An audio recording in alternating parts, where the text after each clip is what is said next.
nhớ trong đó chụp phong trở dưới nó bé bé cứ tí xịt tu bé tuột đồng dề nè đồng dề gì nè ông nó trên trên trên trên dề là gì dề gì nè ôi mà lấy tu lọc cơ nè nó mà lấy tu lọc cơ lên phái à ơi nó giờ bà lên phái nó rồi tụi nó này nó bà lên phái nữa ô lọt tiệt tiêu thơ vào rồi thơ vào rồi thơ vào lấy tu ô một xe là tá rồi đồng chí à để cái hai mẹ ai nằm nữa xe cái tí thì nó sẽ đầu bù lại chỗ đó nó là sẽ đầu mà nè còn đầu mà lấy tu bé đấy được mà ấy đầu để nó mà lấy tu ở tu thế chỉ cũ chỉ đi cái kia là dành đồ bé sai nữa chúa cũ tu tí thế cũ chờ mùng ga thế như nói nếu tôi chân tôi theo vào hết thứ tôi ô lửa đẻ nè nhưng mà đó là na gì nó tuần đầu先gì bùng gì nè rồi trong cơ đó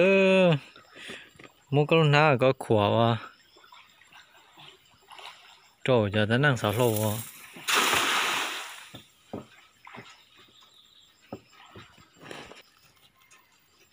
mình trả hơi đầy hết rồi ô xe nó trú xe của mà lấy thơ vào lấy tù lọt cơ đang một lần tàu như hồi đừng tả xe đi về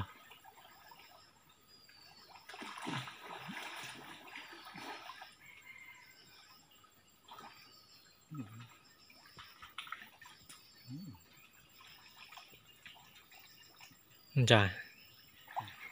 đừng hàng thổ rồi đừng hay thổ rồi thì nó chỉ plot tali thế gì à chế vào có bốn mà là ô từ vào là ô plus chứ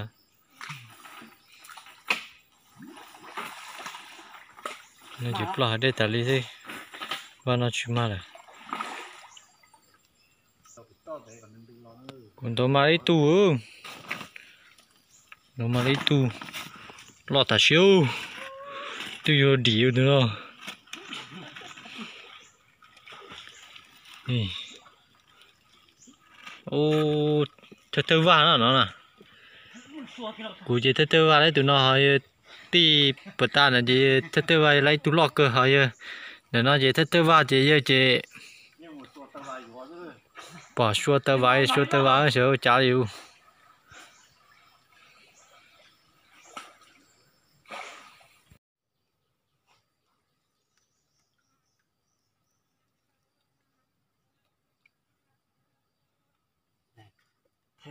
được được hả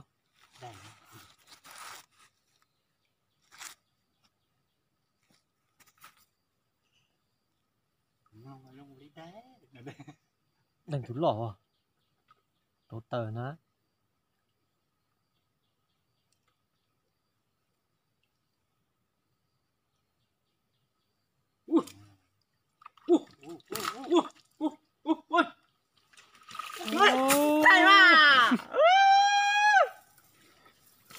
mà lấy cho tôi cái tu kia à nâng ta xíu trái tiền à trái tiền cho có ừ chấp lấy à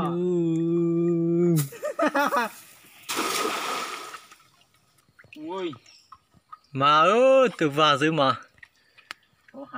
đến đây mà tới vào mà cương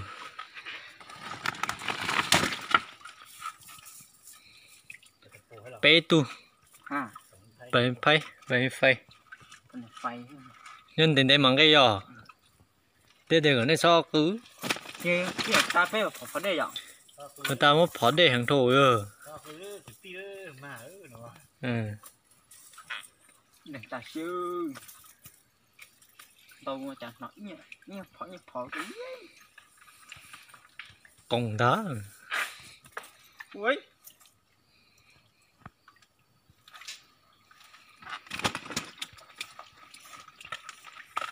Nên để bằng cái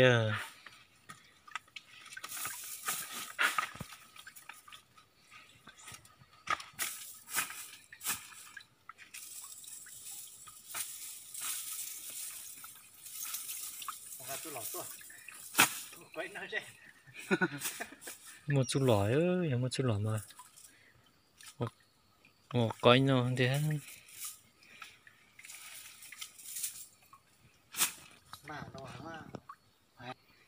xây là non đấu là nó là tròn đấu thôi, tròn bông nó bố sụt tròn non đấu thôi nữa, chỉ một chân đầu gì, nó sụt non đấu hơn để lo hơn là để chơi ở bên nhau non đầu gì, nó chỉ đánh đầu đi nè, chuột kia tí lú lơ,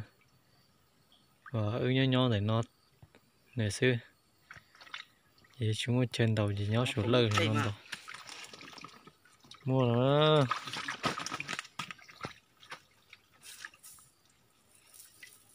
Xây chùa của mà bà ta cũng mà thế thì mà chuyện gì nó chỉ trong những chuyện dê mà dê hàng tali nó hàng chuyện gì nó chỉ đến thế mà cái cho ô chỉ mà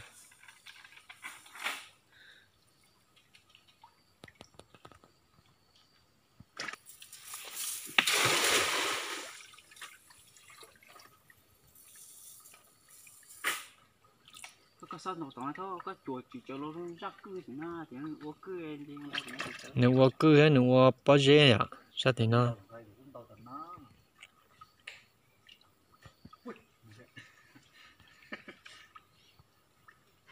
còn tạ đang tạ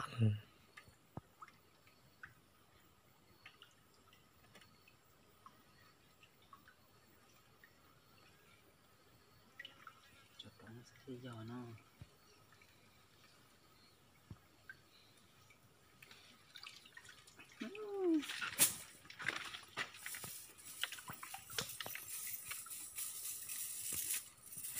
để sao thôi thì để sao tăng xa đi to ta gì thổ mà thì họ thay tàu đồ này sai thế gì nhà cơ bố mà ô chúa nâng ô mà lấy tủ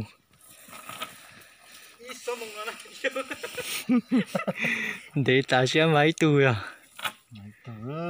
cái nào về mới chín đó này nó có cá đấy nào cái mông nó lấy chung nữa này chỉ có trong lúc mình mà cơ nhau của sao nhở你全都问gì mà thế ta chỉ nói là có bên gì thế à ít chỉ đến nào nó sẽ ta kia nó đứng cái tay trời chỉ sẽ sử dụng cái á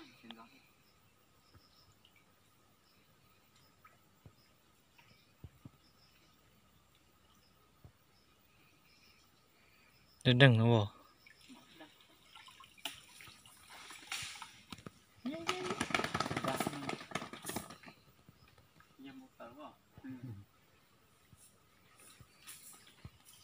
thế đây rồi thủ mẹ ai mà mẹ số tu á thủ lo tu mà lo bùng bùng tu không tổ đi tao lại để lo là chơi mẹ là chơi lo nó theo đi lo tới mẹ tới nhà nói cho tiền lo cả mẹ cả ta nữa cái gì mất tôi tiên nó bây giờ khử luôn mà đã ok ấy chỉ mà mất tiền là tiếp phần rồi mà ta nữa đi xong mấy tu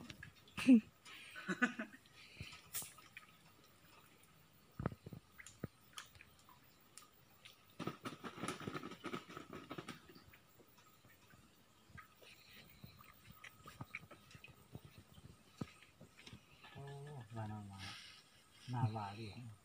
mà tụt lỏ ư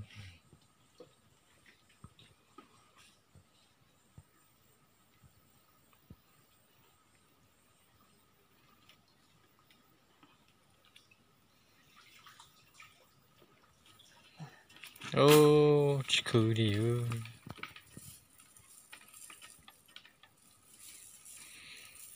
đồ mà đi tủ hư lọt ta chia theo đúng không cú thứ đó nó phết cú nữa nó mua cái này của nó cho này tàu về mà cho thay muốn cho bỏ đều à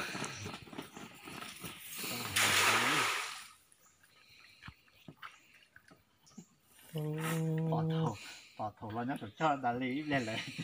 món nhạc cú của bà ma do cứ giờ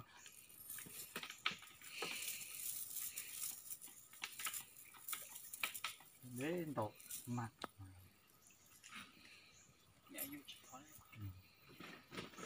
nhưng là nhóc bể té liền à nhưng mà lo đến chỗ sao thì cho cú bị thiếu cái là bình thường vẫn đang túm à nè nhỉ blị nó lấy túi lo ta sẽ dùng tầm ba blị rồi cho chó rồi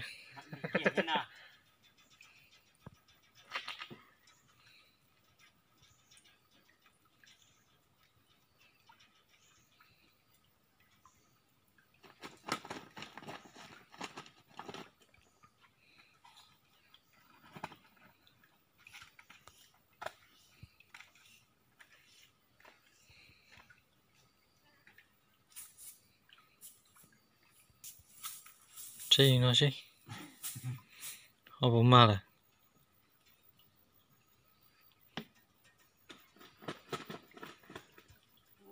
nhẹ thế nào cái này bao bao mà tối tù thế ô lọt tả ư nó có gì va đấy nó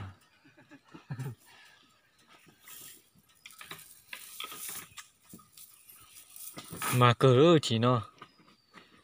nó muốn tiểu ở mạng à tiểu ta chân gì đi đó đồ hàng đó tiểu ta chân chân gì đóแต่กินนอนดูเนี่ยเขาหน้าตู้เยเตี้ยวchỉ tông cái cho nó đeoหัวlo chứ thêm cái à đâu có một chân đó này ô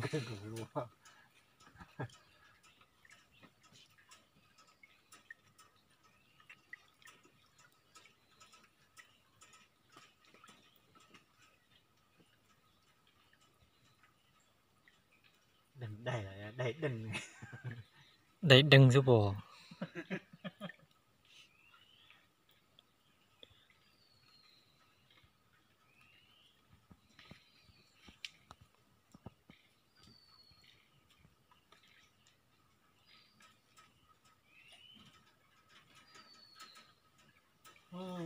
nào ta chạy luôn ta chơi non gì luôn mai ra mặt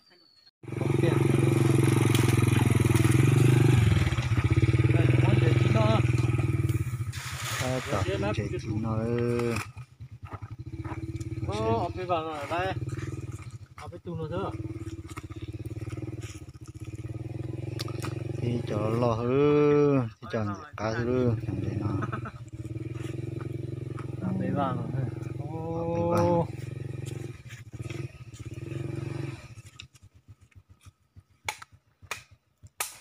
ta tập dẹp bà nữa có phô bà chiên vậy lò nó chi nó tập con nó vào nó được cho nó là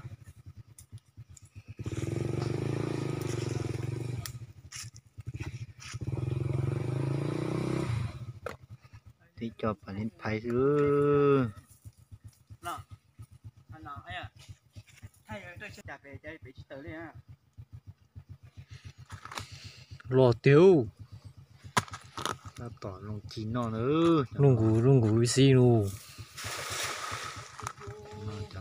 xí bỏng gọn ta Nó ngồi dưới xí rồi đi. Để chế bị vô lúa hay rồi ha. ta tỏ ra phải năm một yếm biệt tua nữa đây chế trở đây là một chút tôi lấy giờ phải nữa phải yếm biệt tua nữa cho nó này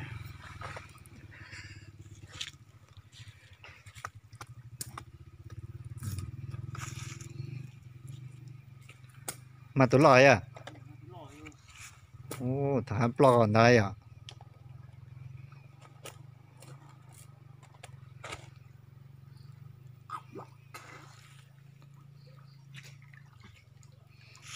chó kia nhà ta xuyên thôi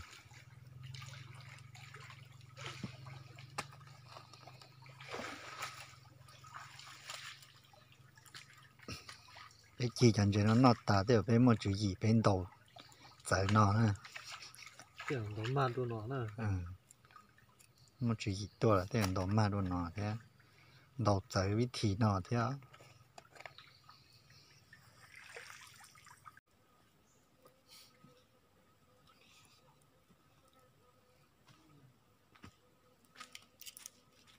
Chín chế đó.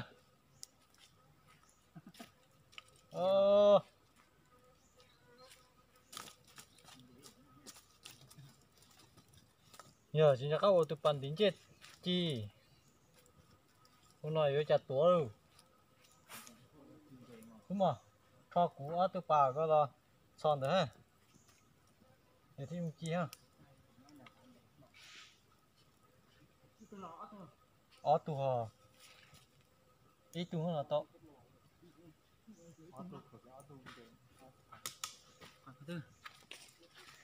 son kia tù đấy khó có nha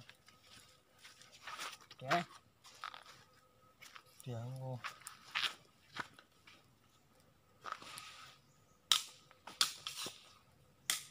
con chơi nó khó chuyện cái chi thành cái nó Nó. ừ.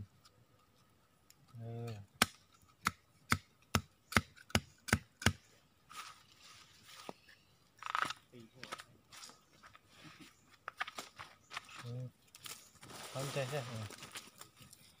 cho nên nó mà chỉ chủ muốn chơi đó chỉ từ đông răng đó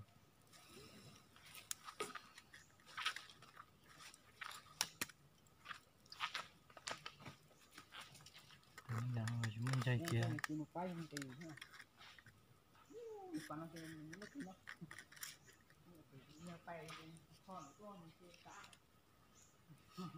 cá tiêu có chi nữa thế mà chứ à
chào vui xịt tê đây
cá chập đó nó chê nó sao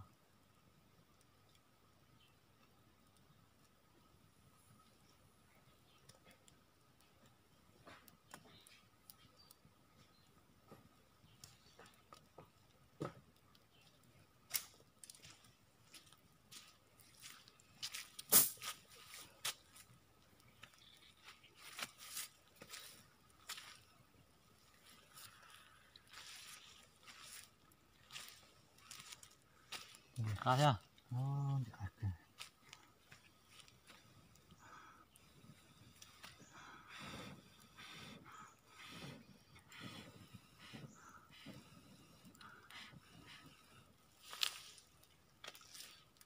theo hồi cái chín chế nó mang chế chi thêm chín chế nó mà nó thích tới nữa. Ô, chỉ cá tiêu.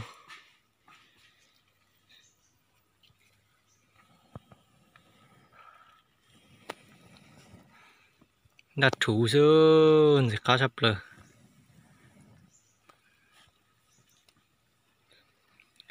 Nó món đồ nó nát chứ,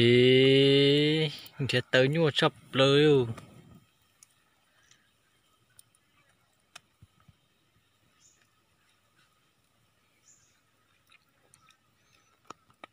Chép lá cờ nó chỉ nó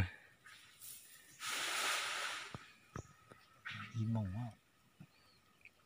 im mùng kìa.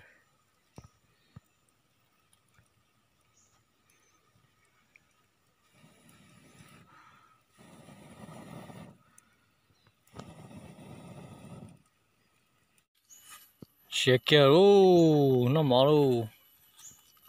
nó sù luôn, chép lá hàng luôn. Đó, là sẽ đến nó nè. Nó mỏ nó sẽ.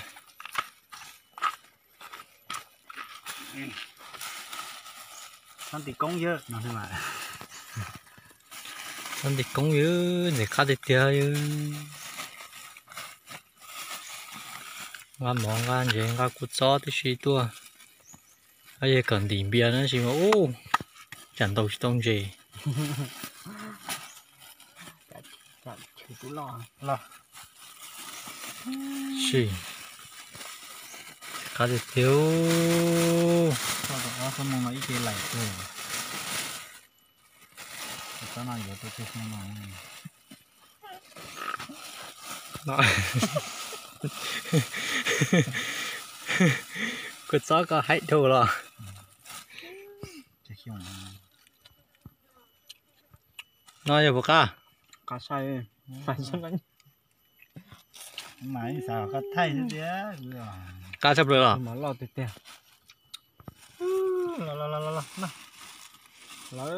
Lo cái tiêu lo cho đến nó. Nó với nó nữa, nó chỉ chi nữa, nó khó pa, khó bù nữa. Cá tiêu. Nó thế nó chỉ chi á. Này cô sai sao? Bỏ cá.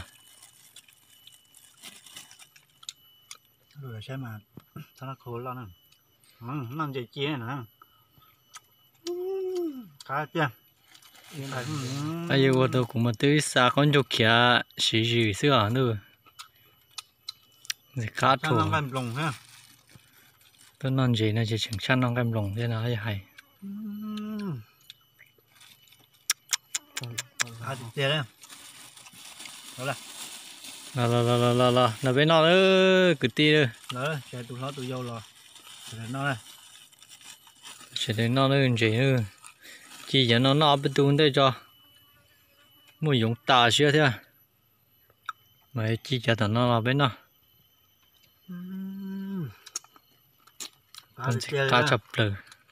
nó có ba chế nó thích cá nè nhưng để xí tuôn nó chỉ cá là cá thịt tiệt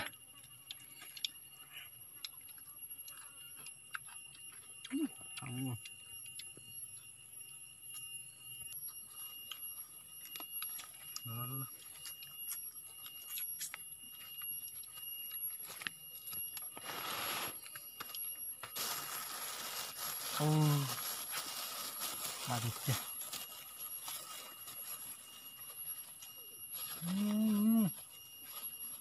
thật ra nó món chú cá không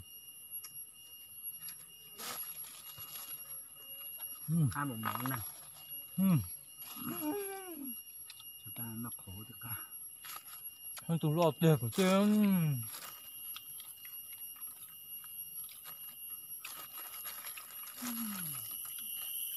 cá thịt tiệt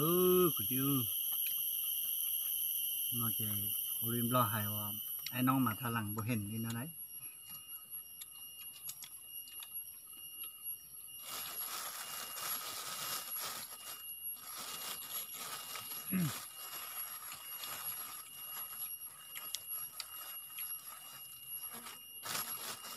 ngon không ngập ngon ngập cái thử ngon nó trong sắc cá rồi đó thay gì cái lò cái gì đó nè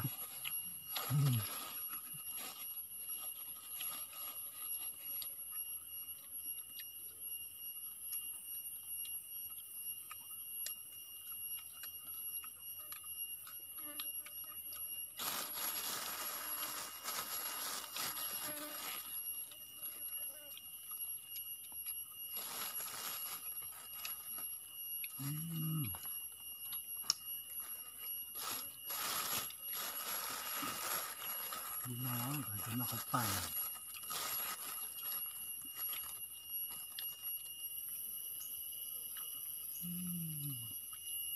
nó không phải này ngon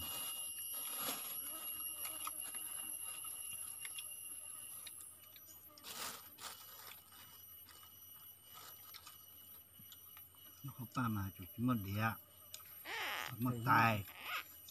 ở tề xứ mà tiền nó không phải thật thì nó cá tỏi thật dễ thấu cho nó bằng chút cá cá xa nhiều nhiều chỉ mới được dùng mà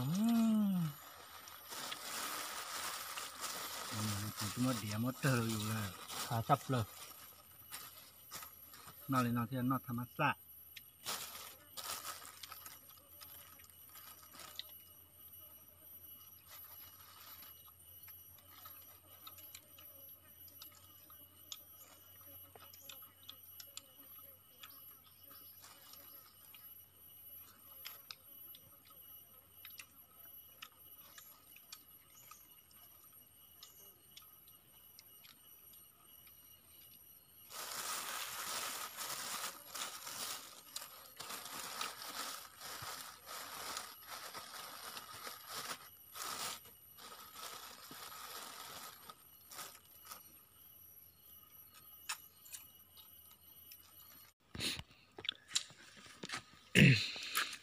bên nó ta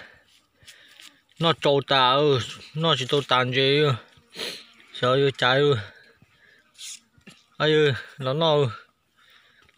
dùng là chống cơ máy tù đó mà tụi ơi lo cứ tự thầu vào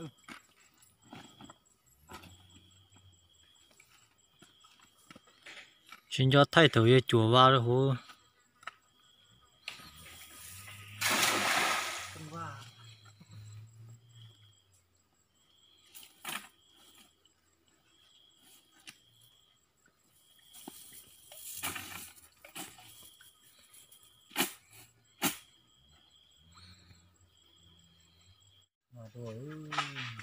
mà ô tô rồi nó bị tiêu rồi nó là cả đi thể thao giờ mình không kiên nổi nó lo mà thoải mà tôi mất chia kia đi tiền một thô Nên chứ đi cho chỉ tôi chỗ cây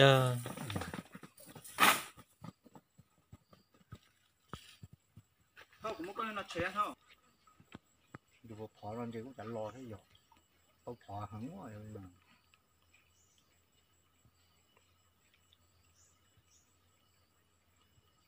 giờ đây đừng lo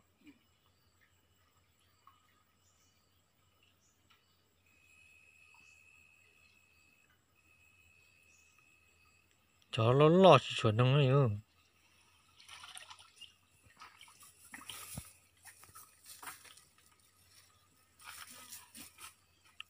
nó cũng có chuyện đây thế trong đó tiếp theo mà hẳn cho của máy lần đó cũng có bắp bê nên nếu alu bắp mê con đâu chỉ mà chứ không qua nó chỗ xí gió lúa sa lúa cưng cố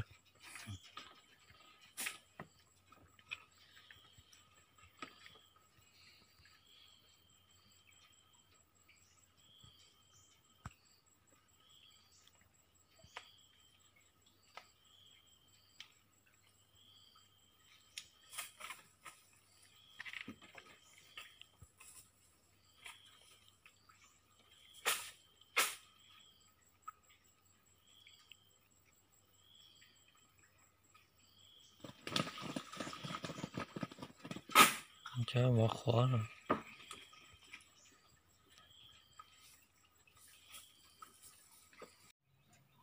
bây giờ chúng ta sao bốn mươi giờ nó trâu chế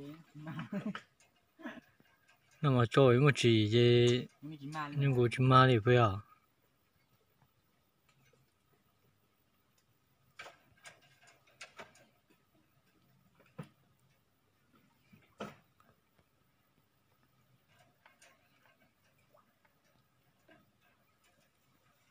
ơi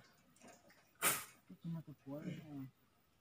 chả thấy chỉ tự người đi nó cửa ấy rồi vâng nó dùng này được phải đó để nghe khí đề dùng đã đề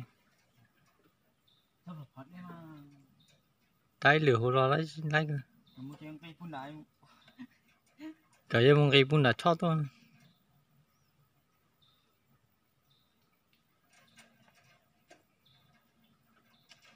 tiền cả còn đây tôi đấy phải gần mấy để tôi đây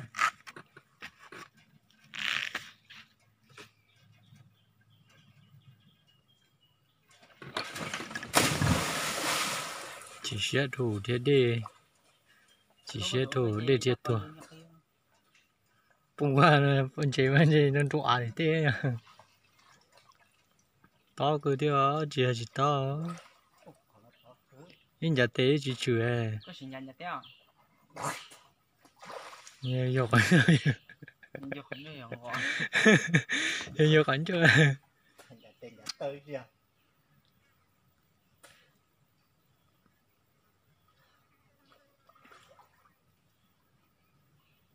to cứ cho vào cho là lòng như muối